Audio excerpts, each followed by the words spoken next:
నమస్తే, నేను సిరి. నిన్న చూసినట్టయితే మ్యాడ్ స్క్వేర్ సక్సెస్ మీట్లో జూనియర్ ఎన్టీఆర్ గారు కొన్నిటి మీద స్పష్టతనైతే ఇచ్చినట్టు అనిపిస్తుంది. సో ఏదైతే కొన్ని రూమర్స్ సోషల్ మీడియాలో వినిపించే కొన్ని సినిమాల గురించే కావచ్చు, వాటి గురించి అంటే ఏవేవైతే నాగవంశితో సినిమా తీసేది అండ్ అదుర్స్ గురించి కావచ్చు అండ్ దేవర గురించే కావచ్చు, వీటన్నిటి మీద ఒక స్పష్టతను అయితే ఇవ్వడం జరిగింది. సో దాని గురించి మనకు తెలియజేయడానికి మనతో పాటు ఉన్నారు ప్రముఖ సీనియర్ జర్నలిస్ట్ యజ్ఞమూర్తి గారు. నమస్కారం సార్. నమస్తే సరే సార్. నిన్న జరిగిన ఏదైతే మ్యాడ్ స్క్వేర్ సక్సెస్ మీట్లో జూనియర్ ఎన్టీఆర్ గారు కొన్ని మాట్లాడారు, అంటే సినిమాల గురించి, తన సినిమాల గురించి, అసలు ఏ సినిమాలు వస్తున్నాయి, ఏ సినిమాలు రావట్లేదు అనేది ఒక క్లారిటీ అయితే ఇవ్వడం జరిగింది. సో మనం అనుకుంటున్న సినిమా దేవర అనేది ఇంకా ఉండదేమో అనుకున్న టైంలో వచ్చి అంటే జూనియర్ ఎన్టీఆర్ ఇచ్చిన స్పష్టతతో దేవర 2 ఉంది అని చెప్పేసి మనం అనుకోవచ్చు కదా సార్. అవును. So mad square success celebrations జరిగాయి శిల్పకళా వేదికలో. చాలా కాలం తర్వాత జూనియర్ ఎన్టీఆర్ జనం ముందుకు వచ్చాడు. RRR తర్వాత ఆయన మళ్ళీ జనం ముందుకు రాలి అట్లా. ఎందుకంటే దేవరా సంబంధించినటువంటి ప్రీ రిలీజ్ ఈవెంట్ క్యాన్సిల్ అయిపోయింది చివరి నిమిషంలో. అందరూ రెడీ అయిపోయారు, వచ్చారు, అభిమానులు వచ్చారు. కానీ ఆ అభిమానుల యొక్క అత్యుత్సాహమే ఆ ఈవెంట్ని క్యాన్సిల్ అవ్వడానికి కారణం చేసిందని చెప్పేసి చెప్పుకోవచ్చు మనం. సో వాళ్ళు బారికేడ్ను తోసేసుకొని ముందుకు వచ్చేసేయడం, దాంట్లోకి దీన్ని కంట్రోల్ చేయడం కష్టమని పోలీసులు కూడా ఇంకా నిర్వాహకులకు చెప్పేశారు దీన్ని కంటిన్యూ చేయొద్దని. అట్లా ఆగిపోయింది. సో మరి ఎప్పుడెప్పుడు వస్తాడా ఏంటి జూనియర్ ఎన్టీఆర్ అని చెప్పేసి అనుకుంటున్న తరుణంలో తన బావమరిది యాక్ట్ చేసినట్టు, ఒక హీరోగా యాక్ట్ చేసినటువంటి మ్యాడ్ స్క్వేర్ ఆ సినిమా ఎంత ఘన విజయం సాధించిందో మనకు తెలుసు. వితిన్ 6 డేస్లోనే అది 50% ఓవర్ఫ్లో, అంటే 50% ప్రాఫిట్, బ్రేక్ ఈవెన్ అయిపోయి టోటల్గా 150% రికవరీ అయిపోయిందని చూసాం. ఇప్పుడు వారం రోజులు అయిపోయింది ఆ సినిమా రిలీజ్ అయ్యి. మేబీ ఇంకొక 5% కూడా ఎక్స్ట్రా దానికి వచ్చి ఉండొచ్చు ఓవర్ఫ్లో అనేది. ఎందుకంటే ప్రస్తుతం ఉన్న సినిమాల్లో బాగా జనం చూస్తున్న సినిమా ఏదంటే మ్యాడ్ స్క్వేర్ అనే చెప్పుకోవాలి. సో అందుగురించి పైగా ఏంటంటే తను చేయబోతున్నటువంటి తనకు బాగా ఇష్టమైనటువంటి ప్రొడ్యూసర్, తనను అభిమానించే ప్రొడ్యూసర్ అయినటువంటి సూర్యదేవర నాగవంశి సినిమా అది. కాబట్టి తన కోసం పైగా సూర్యవంశి బాబాయ్ అయినటువంటి చిన్నబాబు, సో సూర్యదేవర రాధాకృష్ణ అసలు పేరు, చిన్నబాబు అని చెప్పేసి అంటారు. ఆయన హారిక్ అండ్ హాసిని క్రియేషన్స్కి ఆయన అధిపతిగా వ్యవహరిస్తూ ఉంటే సితారా ఎంటర్టైన్మెంట్స్కి నాగవంశీ. సో ఈ రెండు కూడా ఒకే తాను ముక్కలు లాంటివి అని చెప్పాలి. సో ఇప్పుడు అందు గురించి తను జూనియర్ ఎన్టీఆర్ని ఇన్వైట్ చేయడం చీఫ్ గెస్ట్గా, తను కూడా రావటం. సో అందరూ కూడా ఏం మాట్లాడతాడు ఏంటి జూనియర్ ఎన్టీఆర్ అనేటువంటి దాని మీదే ఎక్కువ కాన్సన్ట్రేషన్ పెట్టారు. సో తను కొన్ని విషయాలు చాలా క్లారిటీగా చెప్పేశాడు మీరు అన్నట్టు ఆ సినిమాల గురించి. ఎందుకంటే ఈ మధ్య నేను నెల్సన్ దిలీప్ కుమార్తో ఒక సినిమా చేయడానికి కమిట్ అయ్యాను, అయితే హీరో ఎవరనేది ఇంకా ఫైనల్ చేయలేదు అని చెప్పేసి నాగవంశీయే మాట్లాడాడు ఒక ఇంటర్వ్యూలో. దాంతో ఏంటి జూనియర్ ఎన్టీఆర్ చేయట్లేదు, అంతకుముందు జూనియర్ ఎన్టీఆర్ తోటి ఈ ప్రాజెక్ట్ ఉంటుందని అందరికీ సోషల్ మీడియా వ్యాప్తంగా అందరికీ తెలిసిన విషయమే. మరి ఏంటి ఇది ఇప్పుడు ఏమైనా తప్పుకున్నాడా అనేటువంటి రూమర్స్ వచ్చాయి. సో ఆ రూమర్స్కి చెక్ పెట్టేశాడు. సో నేను నెక్స్ట్ మూవీ నాగవంశీకి చేస్తున్నానని. సో నాగవంశీతో చేస్తున్నంటే ఖచ్చితంగా అది నెల్సన్ దిలీప్ కుమార్ తోటే అనే విషయం అందరికీ కూడా ఒక క్లారిటీ వచ్చేసినట్టుంది. తను ఆ ప్రాజెక్టు చేస్తున్నాను, అది ఎప్పుడైతే స్టార్ట్ అవుతుందో అక్కడి నుంచి కూడా తన ఫ్యాన్స్ని హ్యాండిల్ చేసే బాధ్యతను కూడా నేను నాగవంశీకి అప్పచెప్తున్నానని కూడా ఎన్టీఆర్ మాట్లాడాడు.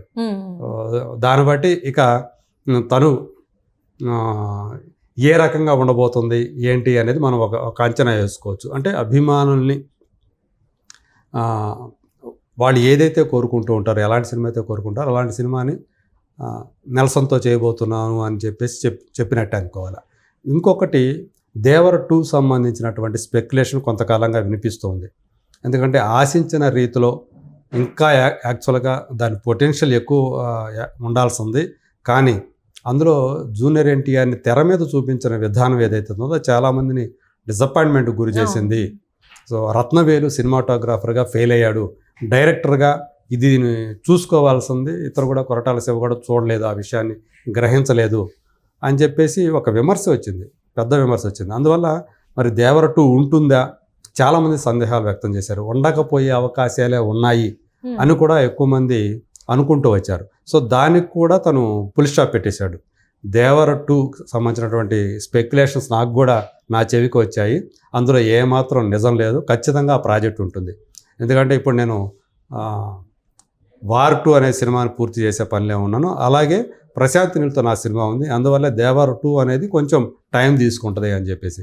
సో ఇప్పుడు అతను చెప్పిన దాన్ని బట్టి దేవర 2 అనేది ఖచ్చితంగా ఉంటుంది. కాకపోతే ఇప్పుడు ప్రశాంత్ నీల్తో సినిమా ఉంది కాబట్టి ఆ సినిమా, అలాగే నెల్సన్తో సినిమా ఉంది కాబట్టి ఆ సినిమా, ఈ రెండింటి తర్వాత దేవర 2 ఉండే అవకాశాలు ఉన్నాయి అనే విషయం కూడా ఒక క్లారిటీ మనకు వచ్చేసినట్టుగానే భావించాలి. అలా తన 2 సినిమాల ఏదైతే సోషల్ మీడియాలో ఒక స్పెక్యులేషన్స్ ఏవైతే ఉన్నాయో వాటికి అతను ఆ క్లారిటీ ఇచ్చేసాడు ఆ 2 సినిమాల మీద. ఇంకొకటి కూడా, ఎందుకంటే చాలా కాలం నుంచి అదుర్స్ అనే సినిమా గురించి కూడా, అదుర్స్ 2 చేస్తే బాగుంటుంది, ఎందుకంటే ఆ సినిమాకి అదుర్స్కి సీక్వెల్కి కరెక్ట్ అయినటువంటి చివరిలో ఆ లీడ్ ఉంది కాబట్టి అది వస్తే ఖచ్చితంగా అది కూడా మంచి సీక్వెల్ అవుతుంది అని చెప్పి చాలామంది అభిప్రాయం వ్యక్తం చేస్తూ వస్తున్నారు. అయితే అప్పుడంటే కుదిరింది, అప్పుడు ఆ టైమింగ్ కామెడీ టైమింగ్ అదంతా కూడా. ఇప్పుడు అంత కామెడీ నేను చేయగలనా లేదా నాకే డౌట్గా ఉంది. అదైతే నేను చేసే అవకాశాలు ఏం కనిపించట్లేదు అదుర్స్ 2 అని చెప్పేసి. ఇంకొకటి, ఎందుకంటే అదుర్స్ 2 చేసే అవకాశాలు ఎందుకు లేవని మనం అనుకోవచ్చు అంటే, ఆ సినిమాకి నిర్మాతలుగా వ్యవహరించింది ఇప్పుడు వైసీపీలో ఉన్నటువంటి కొడాలి నాని, వల్లభనేని వంశీ, అదుర్స్ నిర్మాతలు. సో కాబట్టి ఆ ఇద్దరితోటి అతని అనుబంధం అప్పటి నుంచే బాగా బలంగా ఉంది. ఈ కొడాలి నాని, వల్లభనేని వంశీ జూనియర్ ఎన్టీఆర్కి ఎందుకు సన్నిహితులని జనం చెప్పుకుంటూ వస్తూ ఉంటారంటే, అప్పటి నుంచే వాళ్ళ మధ్య ఉన్న ఆ బంధం అనేది అప్పుడు ఏర్పడింది. అక్కడి నుంచి అది కొనసాగుతూ వస్తుంది. పైగా అదుర్స్ 2 చేయాలంటే చాలా సమస్యలు ఉన్నాయి. ఎందుకంటే అందులో అతను డ్యూయల్ రోల్ చేశాడు. ఒకటి ఒక మోడర్న్ లుక్లో ఉండే అతను, ఇంకొక అతను మనకు తెలుసు ఒక బ్రాహ్మణ్ యువకుడిలా కనిపిస్తాడు. సో మనకి అంతా కూడా ఆ కామెడీ అంతా పంచేది ఆ బ్రాహ్మణ్ లుక్లోనే.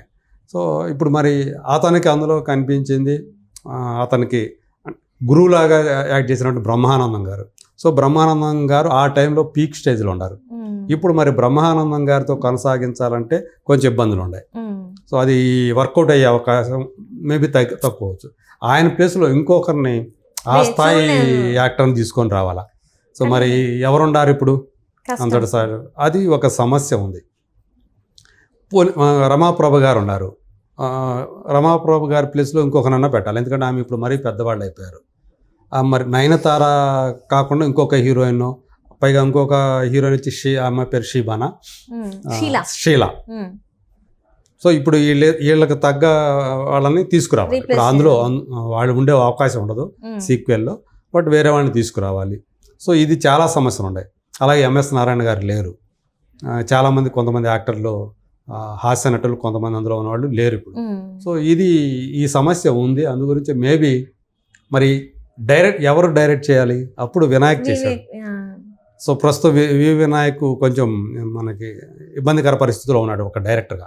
సో తనకి ఈవెన్ స్టార్స్ ఎవరు కూడా అవకాశాలు కనిపించట్లేదు. సో ఇన్ని సమస్యల్లో అదుర్స్ 2 అనేది ఉంది అని చెప్పేసి తనకే తెలుసు, ప్రాక్టికల్గా ఇబ్బందులు ఉన్నాయి అని చెప్పేసి. బహుశా అందు గురించి అదుర్స్ 2 ఉండే అవకాశాలు లేవని చెప్పేసి తను చెప్పాడు.